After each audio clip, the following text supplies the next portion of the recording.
Who was the unknown soldier?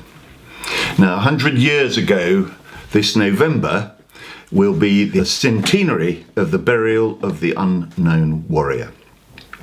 What happened was that a body was dug up from one of the battlefields of World War I, was transported back to London, and on November the 11th, 1920, was this amazing ceremony, this amazing funeral, the burial of the unknown warrior. An enormous procession travelled through London, headed by the king, royalty, politicians, all the top politicians of the time.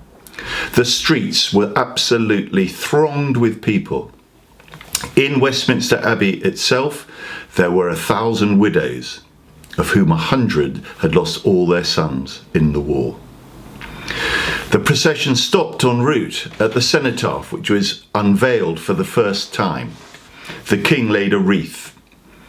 Subsequently, after the service, 100,000 more wreaths were laid at the base of the cenotaph. After the ceremony as well, people filed past the tomb. 1 million people, it's estimated, filed past the tomb of the unknown warrior, out of a population in London of about 4.5 million at the time.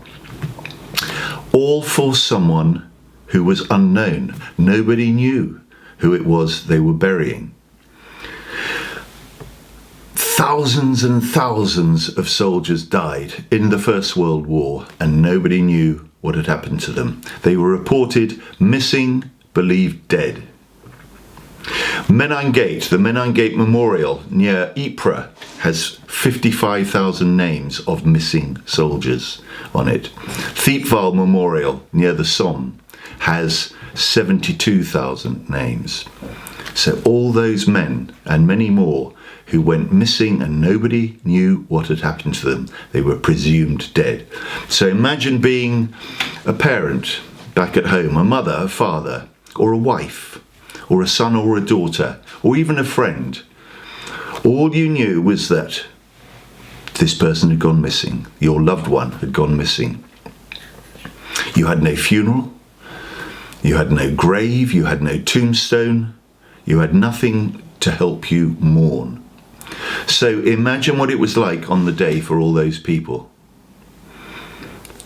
And thousands, millions perhaps of them, who knew someone who'd gone missing.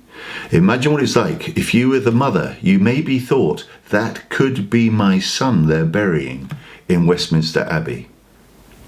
Extraordinary thought. Even if you didn't think that, you were able to join in with all the millions of people in this massive outpouring of grief.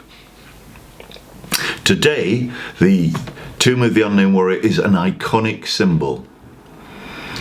There are graves of kings and queens in Westminster Abbey, but there's only one grave that is never walked on, and that is the Tomb of the Unknown Warrior. Presidents, when they visit, top politicians from around the world come and visit the Tomb of the Unknown Warrior. There are now tombs such like that throughout the world. France buried theirs unknown soldier on the same day as us. Berlin, Athens, the Arlington Cemetery in America, there are unknown soldiers around the world. But who was it? It's one of the great mysteries of the 20th century. What if someone did know?